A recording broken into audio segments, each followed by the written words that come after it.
এক হাদিস আনার জন্য রাশিয়ার থেকে সিরিয়ার রাজধানী দামেস্কে যাবে কেন? ৬ মাসের রাস্তা কেন অতিক্রম করবে এক হাদিস আনার জন্য? শুধু একটা হাদিসের জন্য সফর, একটা মাসলা জানার জন্য সফর। কেন? ও জানে যতক্ষণ পর্যন্ত আমি চলতে থাকব, হাদিস নিব, আবার বাড়িতে ফিরতে থাকব, আমি যত জায়গা অতিক্রম করব, ওই মাটির বালুর কণাগুলা থেকে নিয়া চতুর্দিকের তরুলতা, গাছপালা, পাহাড় পর্বত, এমনকি গর্তের পিপিলিকা, সমুদ্রের মাছ পর্যন্ত আমার জন্য মাগফিরাতের দোয়া করতে থাকবে। বিজাতি তো লুটে লুটেই, একজন আরেকজনেরটা লুটতে কখনো মনে হয় না মনের আকাশে কখনো কিঞ্চিত এই ভাবনা আসে যে আমি যে আর মাল লুটা নিতেছি, কালকে আমি আল্লাহকে কি মুখ দেখাবো? বলেন, আমার সমাজে কি চলে না? হ্যাঁ, লুটমারি তো চলতেছে, ঠিক না? হ্যাঁ, চান্দা কি লুটমারি না? হ্যাঁ, চান্দা কি লুটমারি না? মুসলমান বিজাতি তো লুটে লুটেই, মুসলমানও মুসলমানেরটা লুটে, সবল দুর্বলেরটা লুটে, এর চেয়ে উপরের সবল আবার অট্টা লুটে। লুট তো চলতেই আছে, ঠিক না? কোথায় লুট বন্ধ? আজকে এই দুরবস্থা কেন? ওই যে দেহনীয় চিন্তা আছে, এদিকতে নেয় ওদিকে দেয়, লুটতেছে। আবার দেখা যাইতেছে সমাজে মেকআপ করা চেহারা নিয়েও দাঁড়াইতেছে, আবার সমাজও এটাকে দেখে হাততালি দিতেছে, সমাজও আবার এদের গলায় ফুলের মালা দেয়। আমরাও কেমন অন্ধ হয়ে গেছি, জাতীয় অন্ধ। আর কোরআন মনে হয় এটাই বলছে যে চোখের অন্ধ না, তামাল কুলুব, তোমাকে দিল অন্ধ হয়ে গেছে। সব আবার অন্ধত্বের ভিতরে আসি। এই দুরবস্থা কেন মুসলমানের আজকে? মুসলমান সমাজে এই লুটমারি কেন? কেন এই অবস্থা মুসলমান সমাজে? এটাই বুঝাইতে চাইতেছি। দেখি কারো দিলে লাগে কিনা। সব তো তৈরি হবে এরকম আশা করা যায় না। সব তৈরি করতে চাইলে বিরাট এক মেহনত লাগবে। গলি গলি হাসপাতাল খুলতে হবে, তাইলে যদি দিল সজাগ হয়। কিন্তু হইতে পারে চিৎকার দিলে কিছু লোকের দিলে লাগতে পারে, আশা করা যায়। শতের ভিতরে যদি একজনও তৈরি হয়, তাইলেও ভাববো যে কিছু একটা কাজে লাগছে। এই জন্যই বলতেছি, নাহলে বলার কোনো দরকার ছিল না, বলার কোনো দরকারই ছিল না। হুকুম বিদায় বলা, ফাযাক্কির ফাইন্না যিকরা তানফাউল মুমিনিন। হ্যাঁ, কেউ যদি ইমানদার থাকে তাহলে ওর কাজে লাগবে। যদি আসলেই ইমানদার হয় তাহলে কাজে লাগবে। আর যদি ফরমালিটি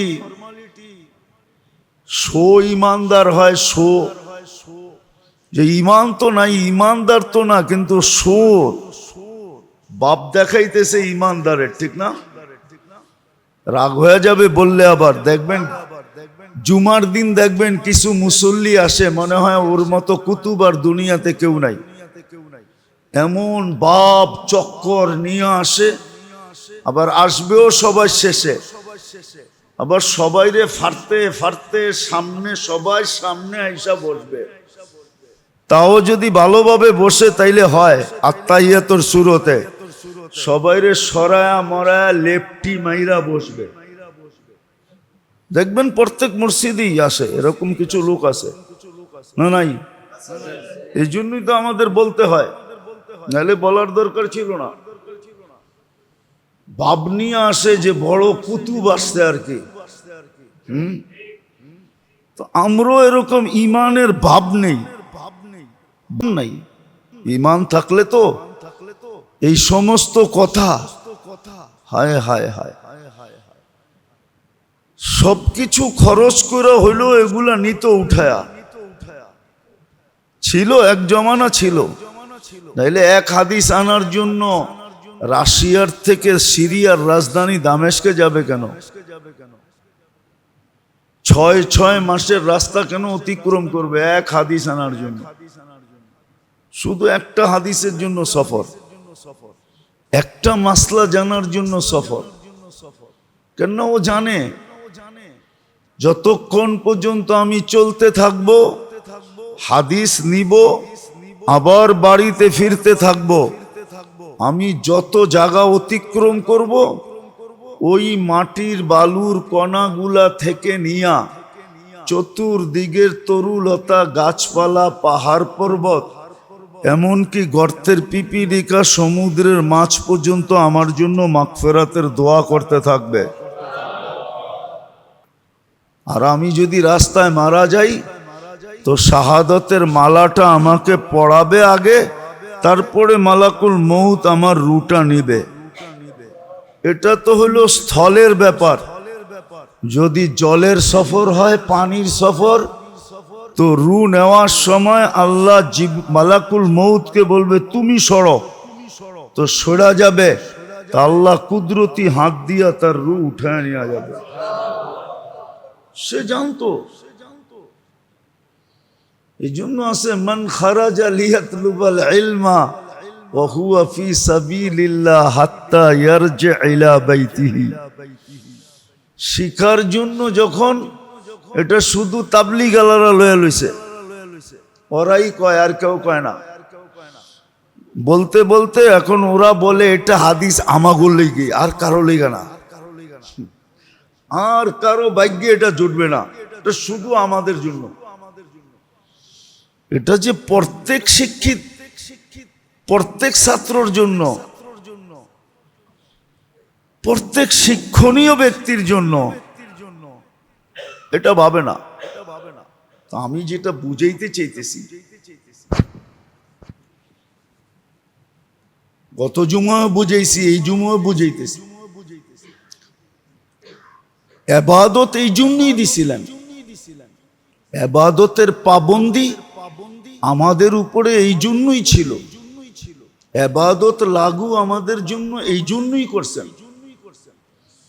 সর্বকর্মের তরতিব এই জন্যই দিছিলেন, সুন্নত তরতিব এই জন্যই দিছিলেন, যে দেহেরটা তো মিলবে মাটির থেকে উৎপাদিত, কিন্তু আত্মারটা মিলবে কোত্থেকে? এটার জন্য এটা আল্লাহর ইহসান, মেহেরবানি, দয়া, করুণা, আল্লাহর ভালোবাসা। আল্লাহ নাও দিতে পারতেন, কিন্তু মেহেরবানি করে দিয়া দিছেন। মসনুন দোয়া এই জন্য, প্রত্যেক কর্মের দোয়া আছে, করার তরিকা আছে। ইবাদত বন্দিগি যেটা আমাদেরকে দিছেন, জিক্র তেলাওয়াত যেটা আমাদেরকে দিছেন, তসবিহ তাহলিল যেটা আমাদেরকে দিছেন, এটা অনলি আত্মার জন্য দিছেন। এই জন্যই তো শরীরের গবেষক বইলা দিছে, গবেষণা করতে করতে করতে করতে এক পর্ব ওর ভিতর থেকেই লেখা আসছে, এলাজ হো সকে গজা সে পরহেজ করো দাওয়া সে।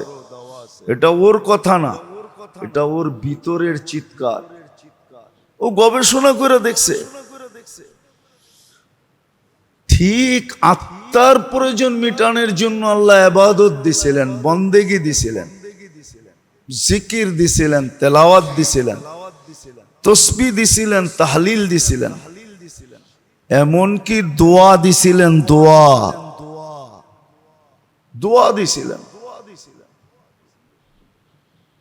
এই জন্য হাদিসে আছে, কেউ যদি উজু করে ঘুমায়, বিছনায় যায়, তোর বিছনা ফেরেশতা দখল করে।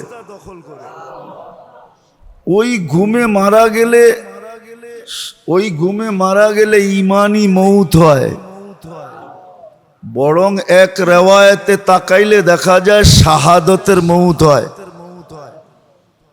ফেরেশতা দখল করে সারা রাত্র শয়তানকে ওই বিছনার কাছে আসতে দেয় না, মৌতের সময়ও আসতে দেয় না, ধোঁকাও দিতে দেয় না। ফেরেশতা উপর দূরের থেকে হাত দেখায়, চেহারা দেখায়, আমরা আসি, খবর আছে আইলে, আসতে দেয় না।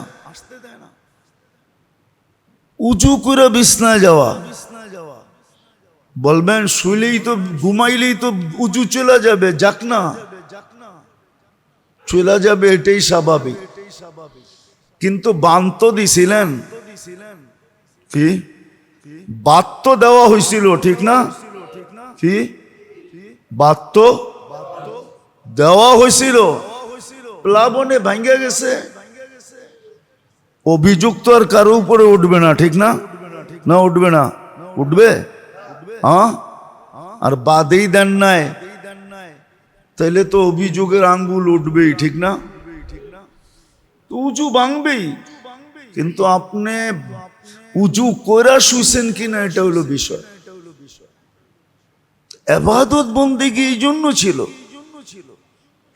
যেন আত্মার খোরাক হয়, আত্মার প্রয়োজন মিটে, আত্মার ভিটামিনের চাহিদা পূর্ণ হয়, ক্যালসিয়ামের চাহিদা পূর্ণ হয়, যা যা আত্মার প্রয়োজন, এই চাহিদা গুলা যেন পূর্ণ হয়। এই জন্য কিছু ইবাদত ছিল যেটা অতীব করণীয়, করতেই হবে, না করলে কোনো উপায় নাই। যেমন নামাজ পড়তেই হবে, না পড়া উপায় নাই, কোনো যুক্তি তর্ক দিতে পারবেন না। কেননা আল্লাহ তো বলছেই, দাঁড়ায় না পড়তে পারলো বৈশা পড়ো, নাইলে মসজিদে মুসল্লির চেয়ার বেশি হইল কি করে, বৈশা পড়ো, বৈশা পড়ো না শুয়া পড়ো, সর্বশেষ ইশারায় পড়ো। এই স্তর আসতো না, চাইর স্তর হইতো না, দাঁড়ায় পড়ো, বৈশা পড়ো, শুয়া পড়ো, ইশারায় পড়ো, তাহলে এই স্তর আসতো না। এটা অতীব করণীয়, রোজা অতীব করণীয়, যাকাত অতীব করণীয়, হজ অতীব করণীয়, করতেই হবে। কিছু করণীয় ছিল, করতেই হবে, আর কিছু কিছু রাখছেন, আরো আছে সুন্নতে মুআক্কাদা অতীব করণীয়, ওয়াজিব অতীব করণীয়, করতেই হবে। এটা আত্মার খোরাক ছিল, আত্মার উপাদান ছিল। হ্যাঁ হ্যাঁ, শরীরের উপাদানের ভিতরে আত্মার উপাদান নাই, কিন্তু হ্যাঁ আত্মার উপাদানের ভিতরে শরীরের উপাদান আছে। এটা আল্লাহর রসুল আঙ্গুল দিয়া দেখায় দিয়া গেছে, কিতাবে এখনো লিপিবদ্ধ আছে, লিপিবদ্ধ আছে। নাইলে এই দোয়া কেন আসতো? ফজরের পরে 3 বার পড়ো সুবহানাল্লাহি ওয়া বিহামদিহি, সুবহানাল্লাহি ওয়া বিহামদিহি, সুবহানাল্লাহি ওয়া বিহামদিহি, সুবহানাল্লাহিল আযীম, ওয়ালা হাওলা ওয়ালা কুওয়াতা ইল্লা বিল্লাহ। জীবনে কোনো দিন কোনো অঙ্গ বেকার হবে না, সচ্ছল থাকবে, অসচ্ছল হবে না। সুবহানাল্লাহিল আযীম ওয়া বিহামদিহি ওয়ালা হাওলা ওয়ালা কুওয়াতা ইল্লা বিল্লাহ। এটা হলো মেইন দোয়া। 3 বার পড়ো সুবহানাল্লাহিল আযীম ওয়া বিহামদিহি ওয়ালা হাওলা ওয়ালা কুওয়াতা ইল্লা বিল্লাহ। ফজরের পরে 3 বার, মাগরিবের পরে 3 বার। জীবনে কোনো অঙ্গ কি হবে না, অকেজো হবে না, অকেজো হবে না, সব সময় সচ্ছল থাকবে। জুমার দিন, জুমা থেকে নিয়ে সূর্য ডুবা পর্যন্ত কুল হুয়াল্লাহ 7 বার, ফালাক 7 বার, নাস 7 বার পড়ো। এক সপ্তাহ কোনো কঠিন রোগে আক্রান্ত হবে না, না, না, না। কেন এই কথা হাদিসে আসতো? কোনো কঠিন রোগে আক্রান্ত হবে না। আবার পড়লে আবার হবে না, আবার পড়লে আবার হবে না, পড়তে থাকো। তো আত্মার উপাদানের ভিতরে দেহের উপাদানও আছে। আত্মার উপাদানের ভিতরে দেহের উপাদানও আছে, কিন্তু দেহের উপাদানের ভিতরে আত্মার উপাদান নাই। অথচ আত্মা নিয়ে দেহ নিয়ে আমরা সারাদিন পেরেশান। এটা নিয়ে ভাবনা, এটা নিয়ে চিন্তা, এটা নিয়ে শিক্ষা, এটা নিয়ে দীক্ষা, এটা নিয়ে স্কুল, এটা নিয়ে হাই স্কুল, এটা নিয়ে কলেজ, এটা নিয়ে ইউনিভার্সিটি, হ্যাঁ সব এটা নিয়ে, আত্মা নিয়ে নাই। অথচ আত্মারটার ভিতরে দেহেরও ছিল।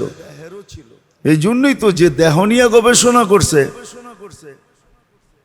আত্মা নিয়ে যে গবেষণা করছে সেও লিখছে, এলাজ হো সকে দোয়া সে, পরহেজ করো দাওয়া সে। দোয়া দিয়া যদি চিকিৎসা হয় তাহলে ওষুধের কাছে যেও না। আর এটা ছোটবেলার থেকেই শিখানোর কথা ছিল। হ্যাঁ, কিতাবে আছে। আবু হুরায়রা রাদিয়াল্লাহু তাআলা আনহু ঘরালাদেরকে শিখাইতেছেন, বাচ্চাদেরকে এক একটা শিখাইতেছেন, বেটা এটা পড়ো, এটা পড়ো, এটা পড়ো, শিখাইতেছেন। ওনার ঘরে এটারই তালিম হইতেছে। উনি বাইরে তালিম দেন একরকম, ঘরে আইসা দেন আর একরকম। শিখাও, এটা পড়ো, এটা পড়ো, এটা পড়ো। আমি অহংকার করে বলতেছি না আপনাদেরকে, আমি লোক নিয়ে আসতে পারি এখানে।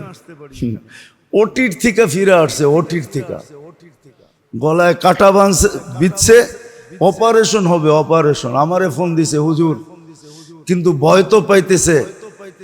আমি বললাম যদি বিশ্বাস করেন তাহলে চেষ্টা করে দেখতে পারি। বলছে কি? বলছে গলায় কাটা লাগছে। আমি ফোনটা দেন দেখি কি হয়। কোরআনের আয়াত আছে, শিখামু না?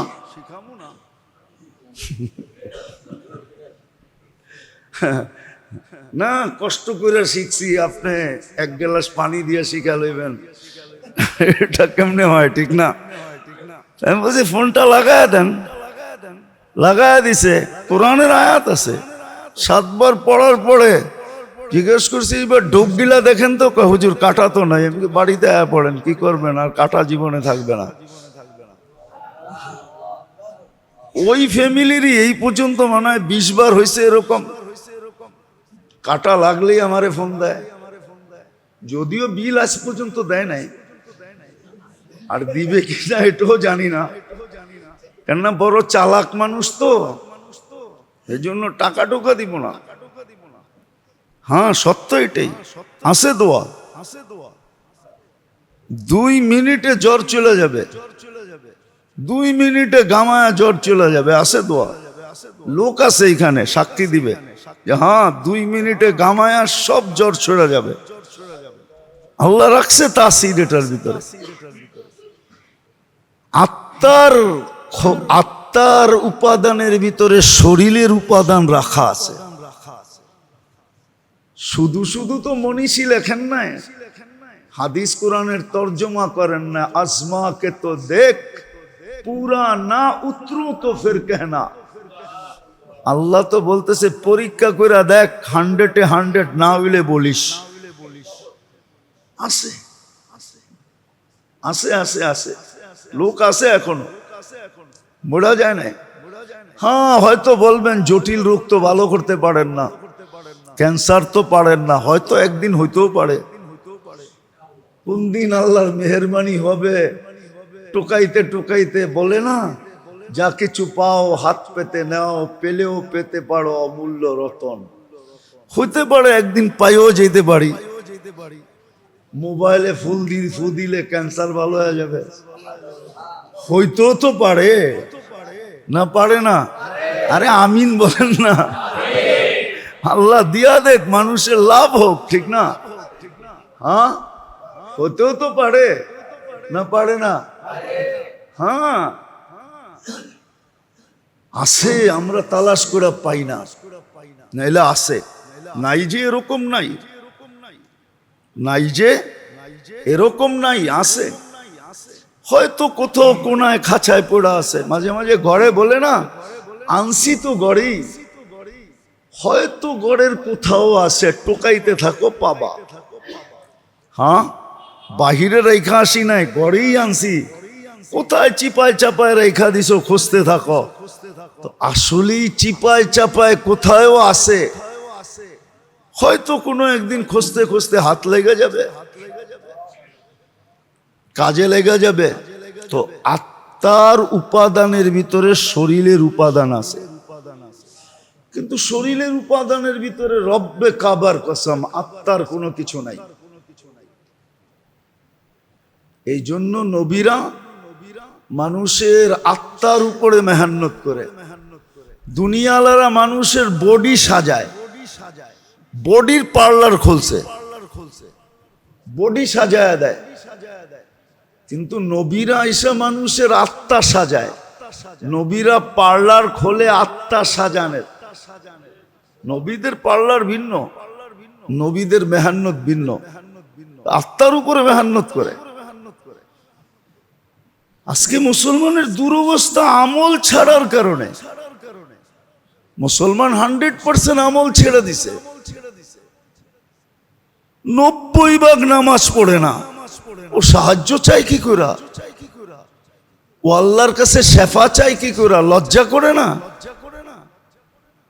শেফা তো চাইতে পারতো, যদি আল্লাহ ডাকার সাথে সাথে মসজিদে ছুটে আসতো, তারপরে যদি হাত উঠায় বলতো আগিসনি ইয়া মুগিস, আগিসনি, তো দেখতো আল্লাহ সাহায্য করে না করে না করে না করে না, দেখতো। 90% নামাজ পড়ে না। আপনারা আমাদের কাছ থেকে পানি পড়া নেন, ফু কাজে লাগবো কোত্থেকা? ফু তো কাজে লাগার জন্য ক্ষেত্র থাকতে হবে। হ্যাঁ, না নামাজ, না রোজা, না হজ, না যাকাত, না তসবিহ, না তাহলিল, না জিকির, না ইবাদত, কিছুই তো নাই। তোর গায়ে তো বোমা মারলে কিছু হবে না, আমি ফু দিলে কি হবে? নাহলে ফুর ভিতরে তাসির আছে, আছে ফুর ভিতরে তাসির। আল্লাহর কালামে পাওয়ার আছে। শুধু রুহের কাজ হবে না, দেহের কাজও হবে, দেহের কাজও। এরকম হাজারো প্রমাণ আছে, হাজারো প্রমাণ আছে, হাজারো।